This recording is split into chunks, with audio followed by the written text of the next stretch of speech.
sistema escolar con COVID y enfermedades de base. El tema es, los problemas del sistema escolar se vienen a acentuar con el COVID-19, pero el sistema escolar ya venía con varias dificultades, así que vamos a ver un poquito qué pasa con este sistema escolar.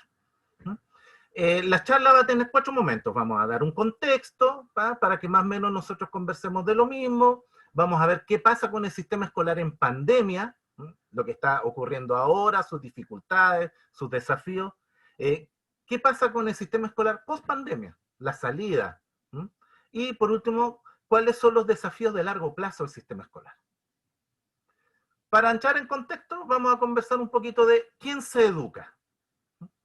Los últimos datos que entregó el Ministerio de Educación son el informe del 2019, que se cierra a diciembre de 2018. En ese momento se hablaba de una población de 18.700.000, actualmente son 19 millones y algo, así que no es mucha la diferencia. De esa población, 4.700.000 correspondían a la que estaba en edad escolar. Estamos hablando hasta los 19 años. Si vemos la proporción, un 25% de la población chilena está en edad escolar. 1 de cada 4, o sea, nosotros estaríamos hablando que prácticamente en cada familia debiera haber por lo menos un integrante que esté en edad escolar. Ahora, ¿cómo está distribuido este grupo escolar? Por edad, nosotros de 0 a 5 años tenemos un 29% de los niños que debieran estar accediendo a educación prebásica. Un 44% que está entre los 6 y los 14 años que corresponde a educación básica y un 26% de 15 a 19 años que vendría a corresponder a enseñanza media. Ahora, si nosotros lo comparamos con la matrícula, o sea, con los niños que asisten al sistema escolar actualmente, nos vamos a encontrar con el primer problema. Hay una subrepresentación o una subcobertura de los niños que debieran estar en educación parvularia. Si se fijan, de la población de niños es el 20 y tantos %, pero de la matrícula es solo el 2%. Entonces tenemos una deuda muy grande con la educación parvularia. Educación básica es la parte más grande de nuestro sistema. Este está ocupando prácticamente 2/3 de la población, la que está ahí en rojo abajo, y enseñanza media, que correspondería a 1/3 de la población escolar en estos momentos. Si nosotros hablamos de cobertura en porcentaje en términos generales, para educación parvularia tenemos un 52% de cobertura. O sea, de los niños que debieran ir a educación parvularia, solo un 52% está accediendo, versus un 94% que es a nivel mundial. O sea, nosotros tenemos una cobertura prácticamente de la mitad de lo que debiera ser deseable como promedio a nivel de la OCDE, que es el grupo de países con los cuales nosotros nos comparamos. En educación básica, nuestra cobertura es del 95%. Ahí tenemos una cobertura bastante aceptable. A nivel de la OCDE fluctúa alrededor del 97%. Sin embargo, nosotros tenemos un fenómeno bien especial. De primero básico a sexto básico, la cobertura es muy alta. Sin embargo, ya en sexto y octavo nosotros vemos que esa cobertura empieza a bajar y empieza a aparecer la deserción escolar. Y esto se ve reflejado en la cobertura que tenemos en enseñanza media actualmente, que es de un 75% versus un 85% que es el promedio de la OCDE. Nosotros estamos hablando de que el 25% de los jóvenes, de los adolescentes chilenos, no está accediendo al sistema de educación formal. Con todo el deprimento que eso le significa en términos sociales, todo lo que significa en términos académicos y finalmente en su desarrollo social más adelante, en términos laborales, en términos de relaciones de familia, se pierden todos los factores protectores propios de asistir al sistema escolar. Entonces, tenemos un primer problema, una primera enfermedad de base de nuestro sistema escolar que habla de una cobertura dispar. A pesar de los esfuerzos que hizo la presidenta Bachelet por aumentar la cobertura escolar en la educación parvularia, Últimamente en los gobiernos del presidente Piñera no han habido avances en ese tema. Aún así, nosotros tenemos una cobertura escolar dispar. Una deuda muy grande en educación parvularia y una deuda preocupante en enseñanza media. ¿Quién educa? ¿Quién entrega la educación en Chile? Y es más, ¿en Chile existe una real educación pública? Esta es una de las demandas de los eslogans que salió en el conflicto, en el estallido social de octubre, que se venía hablando mucho antes, tanto por estudiantes, el gremio de los profesores, pero también por académicos. El cuestionamiento de si Chile realmente tiene una educación pública. Y aquí vamos a ver algunos números. En educación parvularia, el Estado informa básicamente dos instituciones. Nos habla de la JUNJI, que es la Junta Nacional de Jardines Infantiles, y de Integra. Si nosotros vemos ahí, en establecimientos, Integra corresponde al 72% y JUNJI corresponde al 27%. Y si lo vemos en términos de matrícula, de niños que van a los jardines infantiles, la proporción se mantiene más o menos igual, son 2/3 de la matrícula se la lleva JUNJI, 1/3 de la matrícula se la lleva Integra. Sin embargo, nosotros acá tenemos una cifra negra que son los jardines particulares. Jardines que en un buen número no tienen una certificación frente al Estado, son un número, una caja negra. De hecho, en el informe que entrega el Ministerio de Educación no aparecen mencionados. En ninguna parte se habla de los jardines particulares privados. Ahora, ¿qué pasa con educación básica y educación media? Vamos a ver primero el cuadro de cómo están distribuidos los establecimientos, los colegios, la infraestructura. Educación municipal tenemos un 42,6%, o sea, de todos los colegios construidos, un 42,6% corresponden al sistema municipal. Particular subvencionado, tenemos un 48,9% de los colegios construidos corresponden a este sistema. Y un 2% corresponden a educación particular. Eso en cuanto a colegios construidos. Pero lo vamos a contrastar con la matrícula que existe actualmente. Fíjense, a pesar de que los colegios municipales corresponden al 40 y tantos %, solamente 1/3 de la matrícula va a los colegios municipales. 34% para ser exacto. Y 2/3 de la matrícula se distribuyen entre los colegios particulares subvencionados, los colegios particulares pagados, los de administración delegada, que están ahí chiquititos en verde, y en este caso los servicios locales, que son un proceso de traspaso de colegios que en este momento está en instalación.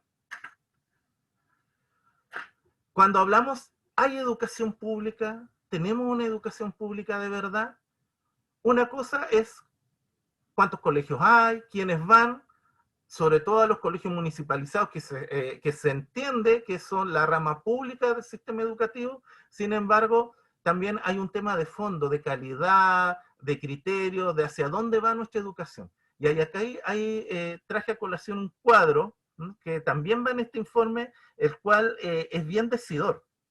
En cuanto a orientación religiosa de los colegios municipales, 1.237 se declaran católicos, 114 se declaran evangélicos y 681 se declaran de otras denominaciones.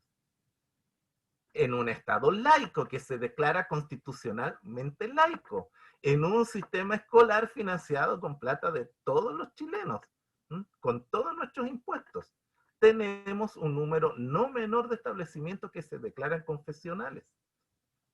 Entonces, esta es una muestra, este es un botón de muestra que trata de ejemplificar cómo nosotros no solo tenemos problemas de infraestructura y problemas de distribución de la matrícula, también tenemos problemas de fondo en cuanto al sentido de la educación. ¿Qué decir de la educación particular subvencionada? Bien sabido es que hay una larga red de establecimientos educacionales particulares subvencionados que adscriben a ciertas iglesias. Ahí tenemos un buen número para las iglesias católicas, la religión católica, los evangélicos y también otros.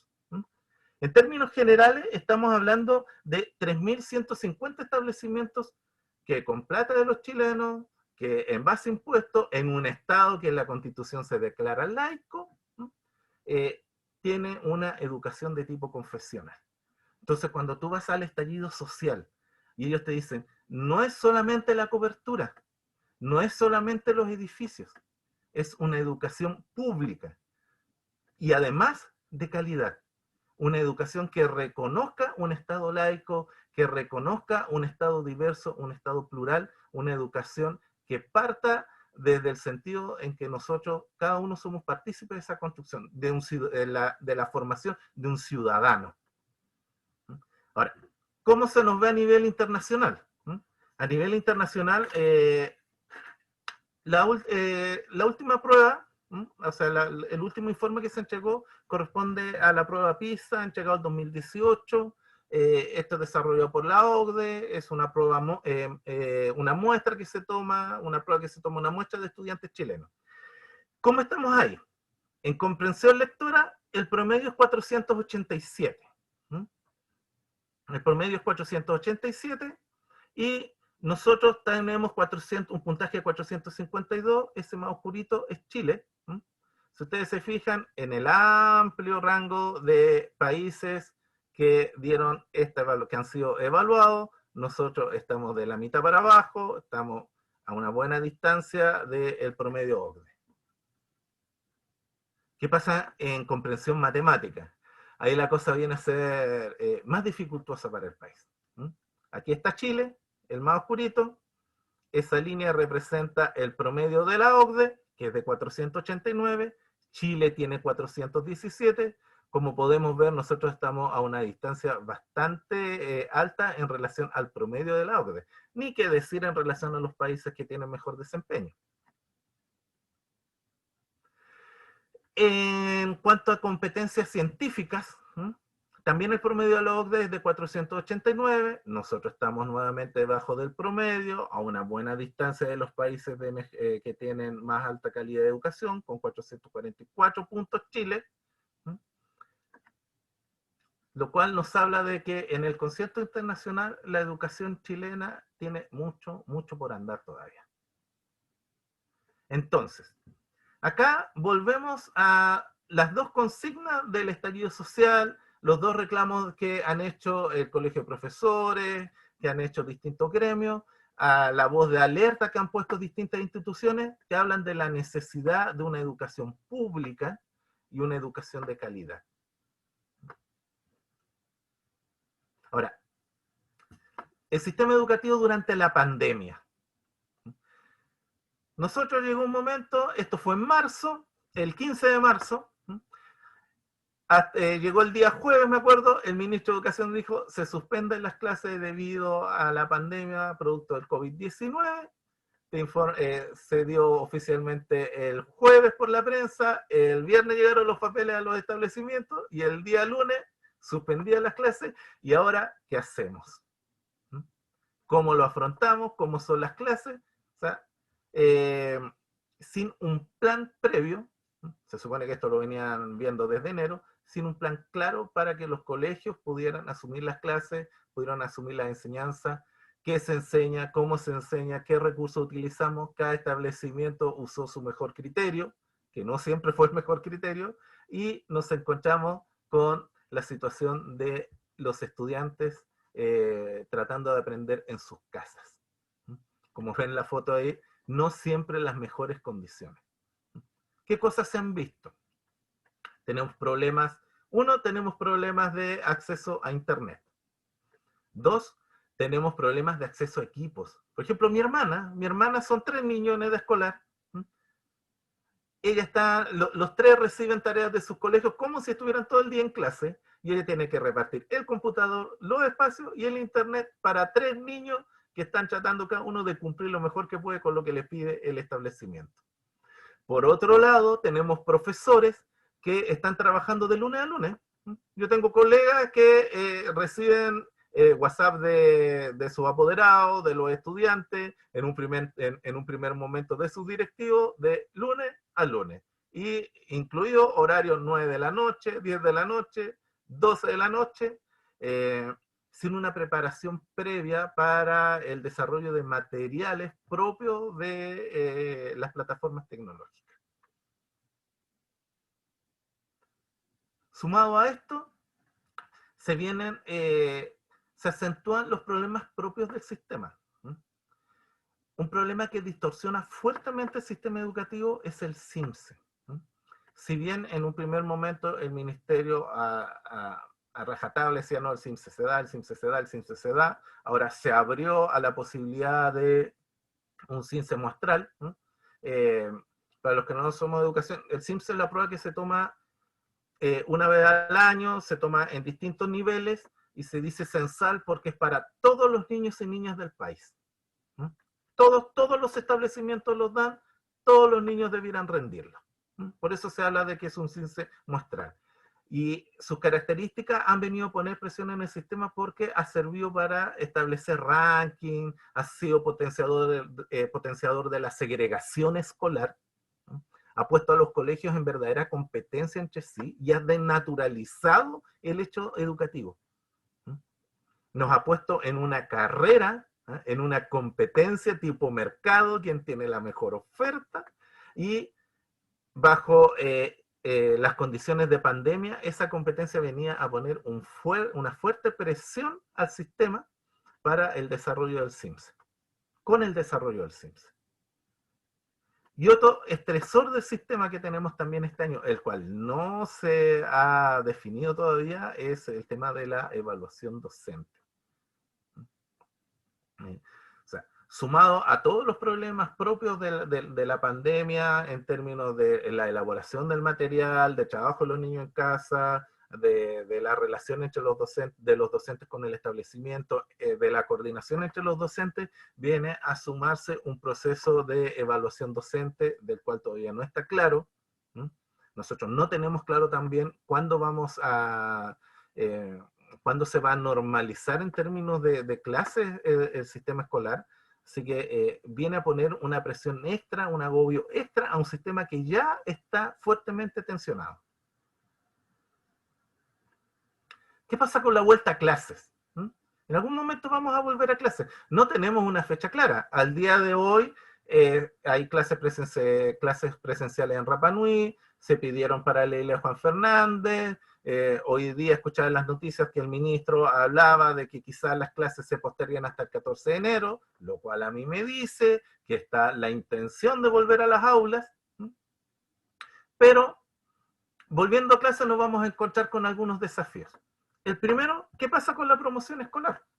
No estamos bajo condiciones normales. Vamos a hacer promoción escolar automática, vamos a tener algunas excepciones. La postura de los profesores, promoción automática para todo el estudiantado, porque no son responsables de lo que ha ocurrido. Han estado en condiciones muy, muy difíciles y el sentir último del hecho de la educación es la formación, es la protección del menor, la formación del menor y someterlo a una repitencia bajo estas circunstancias se considera un despropósito. La vuelta a clases en sí. ¿Cuáles van a ser los protocolos de vuelta a clases? Los protocolos sanitarios, para poder ir rearmando este sistema escolar. ¿Cuántos estudiantes en las salas? ¿Cómo van a estar distribuidos? ¿Cómo van a ser los horarios? ¿Vuelven todos? ¿Vuelven por ciudades? ¿Qué pasa con los grupos de riesgo que tenemos al interior de los establecimientos? Los establecimientos no son solo los estudiantes, son los profesores, los establecimientos son los servicios de alimentación, las tías manipuladoras, es el personal no docente, del cual muchos pertenecen a la población de riesgo.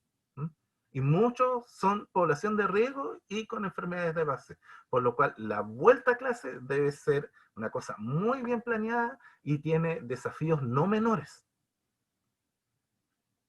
¿Qué pasa con el sistema de ingreso a la educación superior?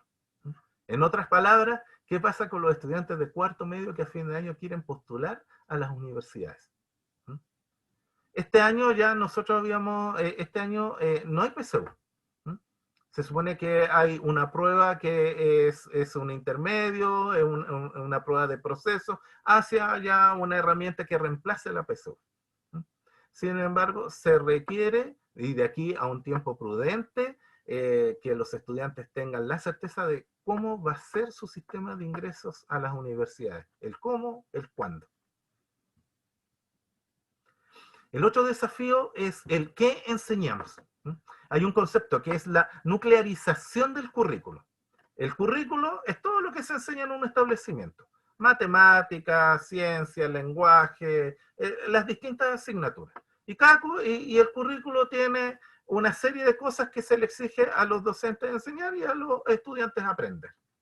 Ahora, ¿cuál es el problema? Nosotros, previo al estallido social, ya se hablaba de que el currículo chileno era demasiado grande, era demasiado amplio, de que el currículo chileno era un mar de conocimiento, pero con medio centímetro de profundidad. Entonces se hablaba de un tremendo agobio de los estudiantes, que es una de las causas por las cuales Chile no despega en cuanto a su rendimiento académico a nivel internacional. Y acá viene el concepto de nuclearización, de ir a ver qué es realmente importante del currículo. O sea, ¿cómo le sacamos lo que sobra a este currículo? ¿Cómo vamos al núcleo y qué sentido además le damos al currículo? Porque además, en este momento nosotros tenemos un fuerte acento en lenguaje, un fuerte acento en matemáticas, estamos formando personas productivas, pero no necesariamente estamos formando ciudadanos, no estamos dejando muy de lado la parte humana del desarrollo de nuestros estudiantes. A largo plazo, en algún momento vamos a dar respuesta a todas las inquietudes que se han venido dando, propio de la pandemia, propio de la vuelta a clase de la pandemia, pero siguen las enfermedades de base. Y necesitamos tener propuestas a largo plazo. Y aquí vamos a ver algunas ideas. Primero, la construcción de una educación pública de verdad. Yo me acuerdo cuando hice el magíster en educación, vino un profesor canadiense y se puso a analizar el tema de la educación particular subvencionada y la educación municipal. Y él hablaba y él nos decía, ustedes no tienen una educación pública. Porque por un lado la educación particular subvencionada son instituciones privadas que ofrecen educación con el auspicio económico del Estado y que se someten a ciertas reglas. Tienen una educación municipal que, si bien tiene un nexo más directo con el Estado, no se relaciona, no tiene una relación directa con el ente responsable de la educación, que es el Ministerio de Educación. De hecho, por algo nosotros, como vimos en los cuadros anteriores, tenemos colegios municipales que se declaran católicos, otros evangélicos, tenemos otros. Y en varios órdenes de cosas, los establecimientos municipalizados han ido tomando independencia y son muchas veces pequeñas islas que no responden a un sentido nacional de educación. La eliminación del CINCE censal. Yo les voy a contar, cuando uno hace estas charlas, tiene un encuentro previo con el Quirino, y uno de los integrantes del Quirino me decía, oye, ¿con qué podemos comparar el CINCE? No hay una prueba como el CINCE a nivel mundial. Hay pruebas que se desarrollan, generalmente son a la salida del proceso, o sea, lo que vendría a ser para nosotros cuarto medio, no son censales, o sea, no son para todos, son una muestra para ver cómo va el sistema, pero no tienen el nivel que tiene el CINCE, la cantidad de pruebas que son el CINCE, porque en un momento eran cuarto básico o octavo básico. Ahora tenemos un CIMSE asociado a segundo, a cuarto, a sexto, a octavo, a segundo medio. Hay unos que son todos los años. Yo me acuerdo, me tocó un año en donde eran CIMSE segundo básico, cuarto básico, sexto básico, octavo básico, segundo medio, y más encima nos tocó un CIMSE experimental para ver cómo podían hacer el CIMSE en 2 años más, para ir probando preguntas, como decían ellos.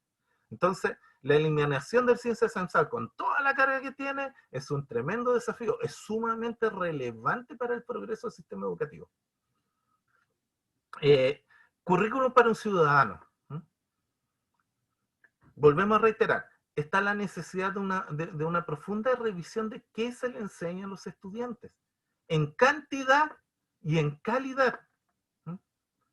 El acto de aprender debe ser un acto que en teoría debiera generar agrado tanto para los estudiantes como para el docente.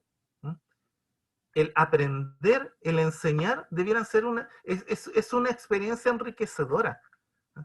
Cuando en mi condición de docente, cuando veo que mis alumnos aprenden, oye, el pan en la once es más crujiente, la mantequilla es más rica, el café es más sabroso. Tú llegas con un sentido de que hice algo que realmente es valorable, hice un aporte a la vida de alguien. Cuando un alumno aprende, cuando un estudiante aprende con calma, cuando disfruta, cuando tiene esa cosa de degustar el aprendizaje, no lo deja el resto de la vida. Pero si tenemos un sistema escolar donde vamos corriendo, ¿eh? Donde es una maratón, pero es una maratón, aparte que una maratón en su vida, es una maratón donde está alguien atrás y no están así empujando. Corra rápido porque hay mucho que hacer. Entonces, acá volvemos a la necesidad, la construcción de un currículum para un ciudadano, no solo una persona que sea productiva, una persona que sea parte integral del tejido social. Y eso implica una persona que tenga una formación integral, en todos los aspectos de su vida, ojalá.